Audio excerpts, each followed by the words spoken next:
ቡታዎቹ ዛሬም እጅግ በጣም በሚያምርና ደስ በሚል ቪዲዮ ፈታ ዘና እያሉ መጥተውልናል።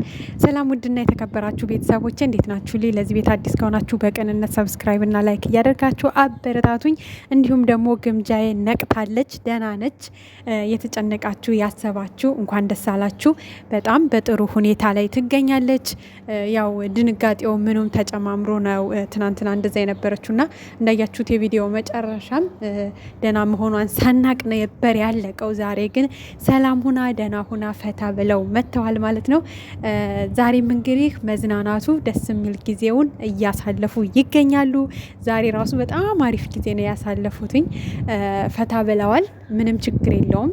ግምጃዬም ደህና ነች። ትናንትና ብዙ የተጨነቃችሁ ሰዎች ስለነበራችሁ ነው እና በቃ ያለችበትን ሁኔታ ማሳወቅ ነበረባቸው በሆነ ቦታ ላይ ምናምን ነገር እያላችሁ ነበረ። ግን ደግሞ ደህና ነች። ያው ዛሬ እንዳያቸዋት ነው ፈታ ብላ እንግዲህ ከጓደኞቿ ጋር ፈታ እያለች ጥሩ ጊዜ እያሳለፈች ትገኛለች። ሰብሰብ ብለው እንግዲህ በጣም ደስ የሚል ጊዜ ነበር ያሳለፉት እንዳያችሁት እና በቃ ምን ልበላችሁ ደስ ብሎናል። እግዚአብሔርን እንደዚህ ደስተኛ ሆነው የራሳቸው ጊዜ ወስደው ፈታ ዘና እያሉ በማየታችን በጣም ደስ ብሎናል። ፈጣሪ አምላክ ካሁን በኋላም በዙሪያቸው ከሚመጡ ችግሮችና ጭንቀቶች እንዲጠብቃቸው ጸሎታችን ነው። ለአሁኑ ግን ደስ ብሎናል። በጣም ፈታ እያሉ ነው። እነሱም በጣም ደስተኛ እንደሆኑ እንግዲህ እየገለጹ ነው ያሉት። እዚህ በመጣንበት ሰዓት በጣም ደስተኛ ነን። በጣም ደስ የሚል ጊዜ እያሳለፍን ነው ያለነው ከጓደኞቻችን ጋር ብለዋል። እንዳያችሁት እንግዲህ ሚፍታም ናቲም ጓደኛቸው አለ አብሯቸው ማለት ነው።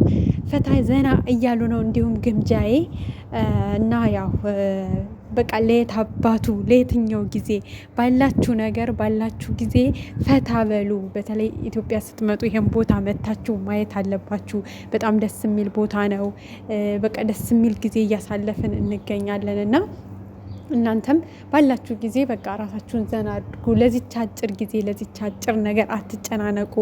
ፈታ በሉ። አንዳንዴ ያስፈልጋል ፈታ ማለት ብላለች ቅመምዬም እንደሰማችኋት ማለት ነው። እና እውነት ነው። በእርግጥ እግዚአብሔርን ለዚች አጭር ጊዜ ምን አባቱ ከልኩ አያልፍም። ወይ ደግሞ ስለተጨነቀን ስላዘንን ምናምን የሚሞላም ነገር የለም እኮ በነገራችን ላይ እና እውነታቸውን ነው። እግዚአብሔርን ሰው ባለው ነገር እንደዚህ ወጣ ብሎ በተለይ ከፋሚሊ ጋር ከጓደኛ ጋር ወጣ ብሎ መዝናናት በጣም የማይገኝ ጊዜ ነው። የምር አንዳንዴ ከፋሚሊም ሆነ ከጓደኛ ጋር ወይ ደግሞ ከምትወዱት ሰው ጋር የምታሳልፉት ጊዜ በጣም ትልቅ ዋጋ አለውና ትክክል ናቸው። ደስ የሚል ጊዜም እያሳለፉ ነው ያሉት። እንግዲህ በእናንተ ደስታ እኛ ደስተኛ ነን። ምክንያቱም ስትደሰቱ ሰላም ስትሆኑ ማየት ለኛ ትልቅ ነገር ስለሆነ ሰላማችሁን ስላየን ደስታችሁን ስላየን ደስ ብሎናል። አሁንም እግዚአብሔር አምላክ እስከ መጨረሻው ደስታችሁን ያቆይላችሁ፣ ሰላማችሁን ያብዛላችሁ። እንግዲህ ዛሬ ብዙ ሰው በሀይሚ ቤት ጠብቀን ነበር ምናምን እያላችሁ ነበር ኮሜንት ላይ። እንዴ ምን ሆናችሁ ነው? ምን ነክቷችሁ ነው? ዛሬ 2 ቀን ሆናት እኮ በቅምጥል የቤት ቪዲዮ ከተለቀቀ የምትሉ ልጆች አላችሁ። እኔ አንዳንድ ሰዎች ግን የምር ቄል ናችሁ መሰለኝ። እኔ ይቅርታ ለቃሌ ማለት ነው። ምክንያቱም ሀይሚ ብሩክ የሚባል ነገር የለም። የብሩክ ዩቱብ የሀይሚ ነው፣ የሀይሚ ዩቱብ የብሩክ ነው። እነሱ ባልና ሚስት ናቸው እኮ ቤተሰብ። በቃ ሰርግ ካላያችሁ ወይ ደግሞ በቃ የሆነ አለ አይደለ እማታምኑ ሰዎች አላችሁ። የነሱን ባልና ሚስት መሆን ገና ያላመናችሁ ሰዎች አላችሁ። ገና ያልተዋጣላችሁ ሰዎች አላችሁ። ገና ቅር ያላችሁ ሰዎች አላችሁ። እና በቃ እንደዚህ ያልሆነ ነገር ባታስ የምንፈልገው የእነሱ ሰላም መሆንና ፍቅርን መሆን ብቻ ነው። በሀይሚ ቤት ተለቀቀ ያው ነው፣ በብሩክ ቤት ተለቀቀ ያው ነው። እነሱ ምክንያት ይኖራቸዋል እኮ አይደለ? ምክንያት ይኖራቸዋል እኮ፣ ያለ ምክንያት አይደለም እንግዲህ። ስለዚህ ይሄ ቅር ሊያስብለን ይሄ ሊያስከፋን አይገባም እንዴ። ያው ነው እኮ ያው ነው። ሁለቱም የራሳቸው ነው። በቃ ይሄ የብሩክ የሀይሚ የሚባል ነገር የለም። በቃ አቁሞ ቤተሰብ የምር አንዳንድ ልጆች ማለት ነው፣ ሁላችሁም ሳትሆኑ አንዳንድ ልጆች እንደዚህ አይነት የሆነ እነሱን የሚሸረሽር እነሱንም ይሆናል አይደል የሚያስደብር ቃል ባትናገሩ ጥሩ ነው ብዬ ነው የማስበው። ምክንያቱም እነሱ ባልና ሚስት ናቸው አብረው ሁለቱ። በቃ እዛ ጋር ሀይሚ ዩቱብ ስለሚል እዚህ ጋር ብሩክ ዩቱብ ስለሚል በቃ እናንተ የሆነ ለምን ሀይሚ ላይ ለምን ብሩክ ላይ አይነት ነገር ውስጥ ትገባላችሁ?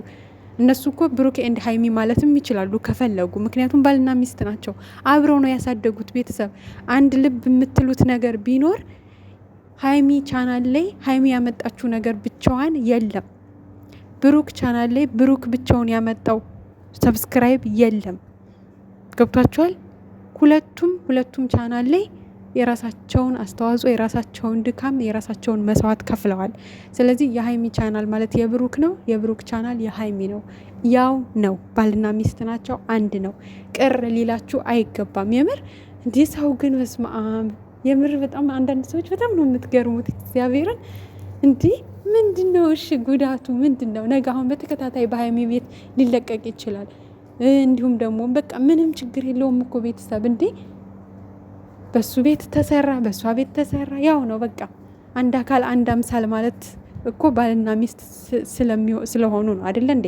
አንድ አካል አንድ አምሳል የሚባለው። ስለዚህ አንድ አካል አንድ አምሳል ከሚባሉት ሰዎች አንደኛው ናቸው ብሩክና ሀይሚ ማለት ነውና እያንዳንዷን ነገር በቃ የሆነ አትከታተሉ። አንዳንዴ እኮ ባላየም ማለፍ ይቻላል። ሲጀመር ይሄ ባላየም ማለፍ የሚባል ነገር አይደለም። የራሷ ቤት ነው። የእሱ ማለት የእሷ ነው፣ የእሷ ማለት የእሱ ነው። አለቀ በቃ በዚህ ደምድሙት። እና ይሄ ቅር ሊያስብላችሁ አይገባም። ማለት ኮሜንት ላይ ስላየው ነው እንዲ ሰው ግን ምን ሆኗል በሰላም ነው እስከምል ድረስ የምር ነው። እና እናንተ ትኩረት ማድረግ ያለባችሁ የእነሱ ሰላም መሆን ላይ፣ የእነሱ አንድነት ላይ በቃ አለ አይደለ? እነሱ ደስተኛ ሲሆኑ ብቻ ደስተኛ ለመሆን ሞክሩ እንጂ ይሄ ችግር የለውም። ቤተሰብ እሷ ጋር ተለቀቀ፣ እሱ ጋር ተለቀቀ፣ ሁለቱም ቤታቸው ነው። አብረው ለፍተው አፈር ደም የግጠው አልቅሰው በቃ ተከፍተው ብዙ ነገር ደርሶባቸው ያሳደጉት ቤት ነው። ስለዚህ ምንም የሚቀነስ ነገር የለም፣ የሚጨመር ነገር የለም። እዛም ተለቀቀ፣ እዚህም ተለቀቀ፣ የራሳቸው ነው። እና በቃ ይሄን ነገራችሁን ብታስተካክሉ ደስ ይለናል። ከዛ ውጭ እንግዲህ በቃ አሁንም እዛው እንደቀጠሉ ናቸው። በእርግጠኝነት ትንሽ ይቆያሉ ይመስለኛል። ተመችቷቸዋል፣ ስናያቸው ማለት ነው። ተመችቷቸዋል። በቃ በጣም ደስተኛ ናቸው። በጣም ፈታ እያሉ ነው።